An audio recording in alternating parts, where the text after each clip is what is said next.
Si tu veux sincèrement évoluer, alors il va falloir que tu arrêtes de fuir ce qui te dérange le plus. C'est pour ça qu'on dit qu'à la rencontre de son ombre, on fait grandir sa lumière. Je t'explique ce que ça veut dire et je te donne des clés très concrètes. La première chose à conscientiser, c'est que ton ombre est à l'origine de tes souffrances. Pourquoi?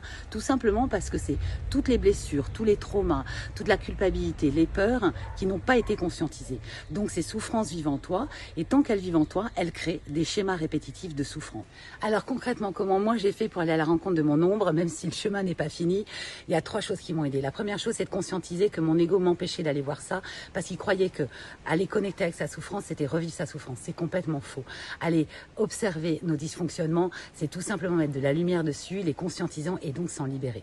La deuxième chose, c'est de développer son intelligence intrapersonnelle. C'est avoir la capacité à s'interroger et à essayer de comprendre comment on fonctionne quand on est dans des situations qu'on répète qui ne nous conviennent pas. Et la dernière chose, c'est d'avoir l'humilité. L'humilité d'accepter d'être accompagné. Moi, j'ai fait plein d'accompagnements en groupe, individuel. J'étais sur la ayahuasca, etc.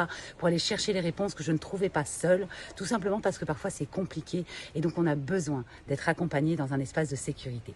Voilà, si ça t'a plu, like, commente et abonne-toi. Ici, on parle de comment mieux vivre avec nous-mêmes, des clés d'amour de soi, dégommer nos souffrances et avancer avec plus de facilité dans la vie. À bientôt.